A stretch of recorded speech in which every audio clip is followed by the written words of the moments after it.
And what led to the getting the role in Howard the Duck? Well, of course, this was a very, coveted role. First trucker. Many people competed for that. No, I mean, basically, once I got an agent, they were sending me on auditions. I had a type, and I had done the first paid gig I ever got was like a Stroh's beer commercial. So I've sort of already had this trucker look thing.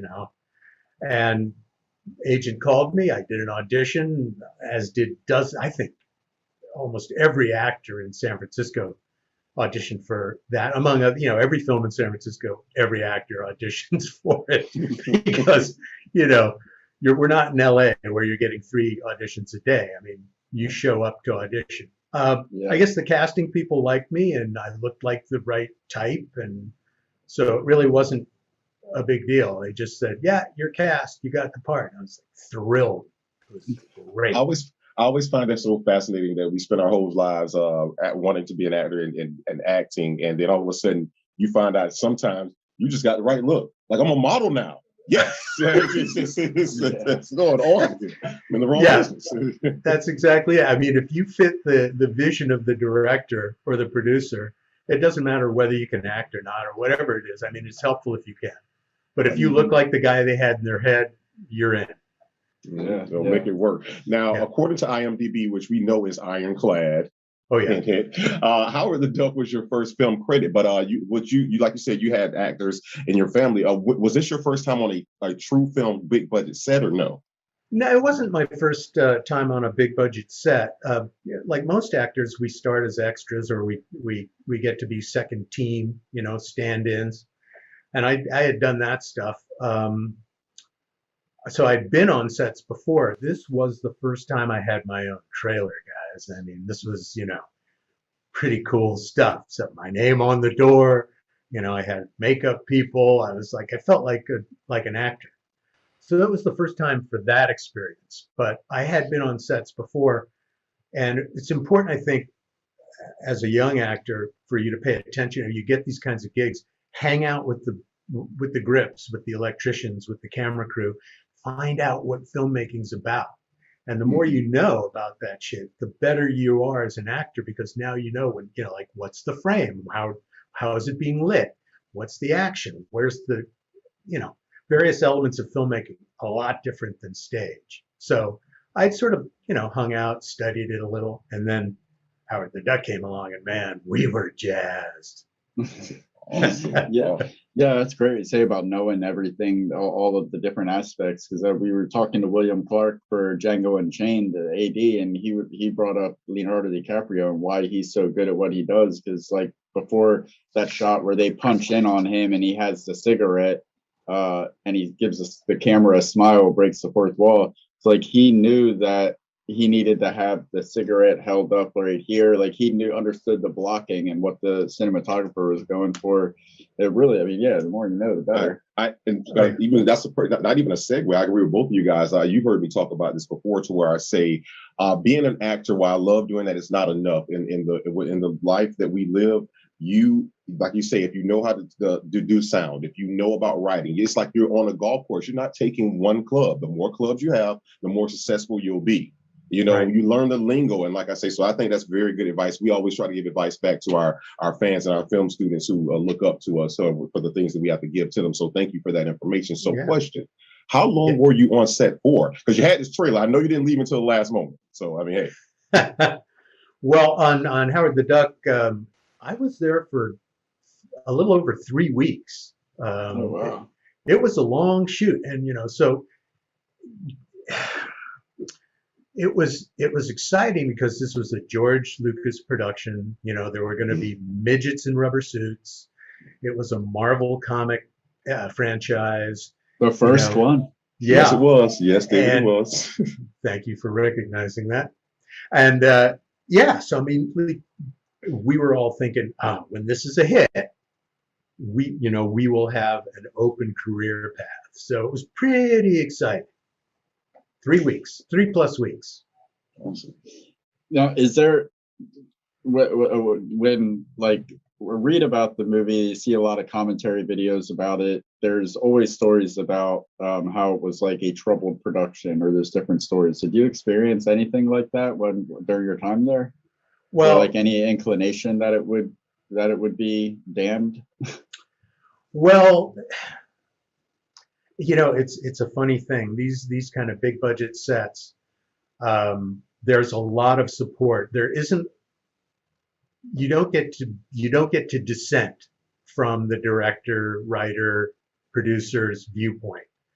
You're shooting scenes. You're there to do a professional job. People are very supportive and high on what's going on. Mhm. That being said,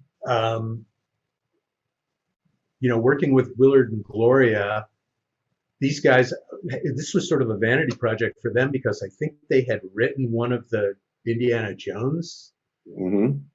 right? So basically, they're like, okay, guys, you can do whatever you want. They were pretty insulated in terms of, is this any good? Those of us who were there noticed that there was kind of like, a guy in a rubber suit. I mean, is this really working? Is this concept even accessible? Is it funny? Is it dramatic? Is it sci-fi? What is it? So there was kind of an overtone of feeling, as a youngish actor on set. I just, did my job and got all excited and looked at it as a challenge and thought, hey, these guys know what they're doing. I'm just this newbie, let them have at it. Apparently a lot happens in post-production, and it's going to be all right. Yeah, exactly.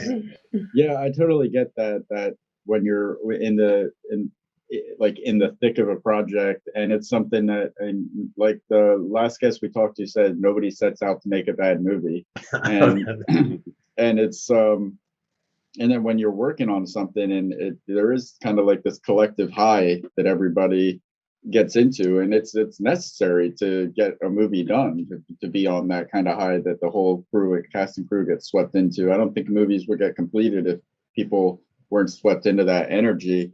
Yeah. So I totally understand. I mean, I felt amazing about Turn that I made in 2004, and it makes me sick to my stomach to watch now. And this is a movie that I at the time was like, this is amazing, this is the best thing ever. And then hindsight is amazing sometimes. It's revisionist history. Yeah, it's true.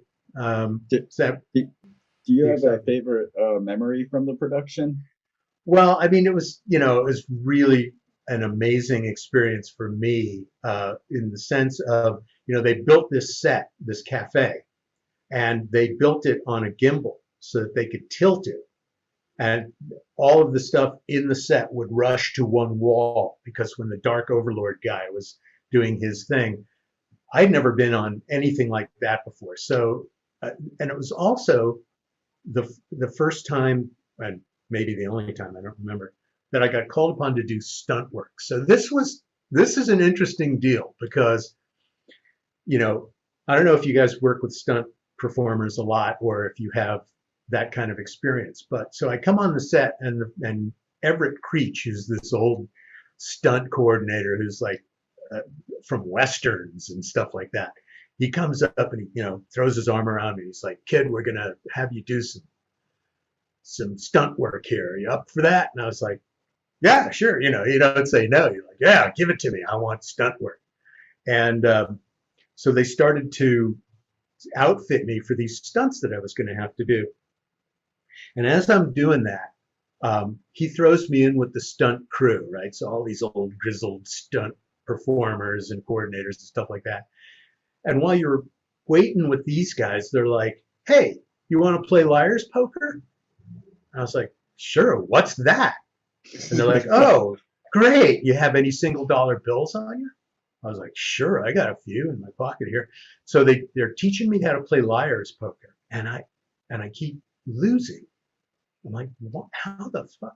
Why am I losing dollar after dollar to these stunt guys? And it turns out it's kind of a thing that they do with newbies.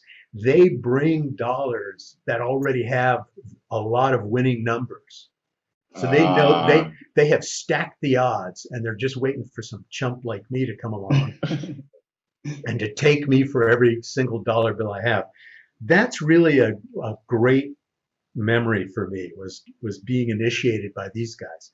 At the end of it, at the end of doing the scene work, they said, "Hey, congratulations, you did good, and bad guys always get work." I was like, "Oh man, that's fantastic." So Yeah. that was kind of a thing that stood out for me, and just working on that set with these really amazing actors, watching all the special effects stuff go down and jumping over counters. And as you guys know, if you've seen the movie, I actually took a pie in the face from the duck. Now, if you're doing comedy and you haven't taken a pie in the face, you really haven't been Right. there yet. Right. Yeah. That's great. That was a memory. And then of course, because it's film, once you take the pie in the face, the makeup guys for the next week have to apply the pie to your face so that you match every day. It's the little things that people that have not had any experience in making a movie, they'll never appreciate. Like your blush is good, but you can't get your pie right. You're never going to make it in this industry. It's like the fact you think it's all happening real time. Like, oh, we got the pie in the face, they wiped it off, scene over. Like, they're not considering the team of makeup artists that are matching the pie on a daily basis.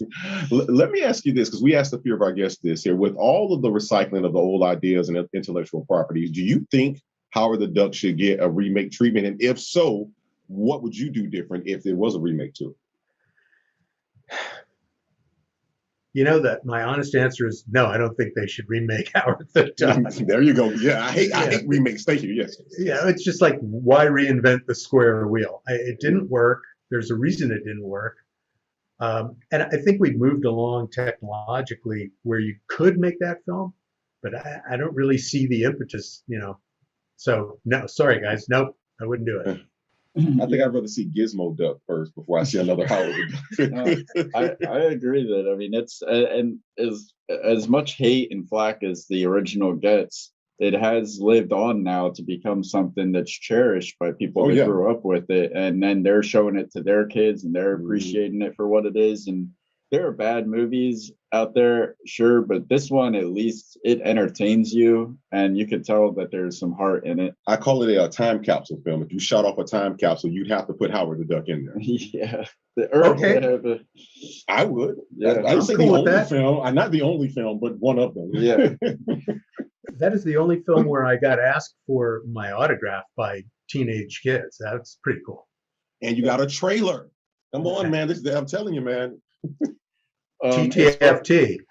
That's literally. I need. No, that's the fucking trailer. Yes. What's the most valuable lesson that you learned from that production? The most valuable lesson I learned is that there is a shit ton of money spent on movies, on making films, and it doesn't matter if it's a piece of crap movie or it's a magnificently realized piece of art. The money that goes into it means that everybody who's there is doing their level professional best. They're bringing their A game, and it doesn't matter. So if you're making a movie, you don't waste anybody's time. You don't waste anybody's money. It's not an option for you. And I think that's the biggest lesson as a movie actor that you can bring to the set.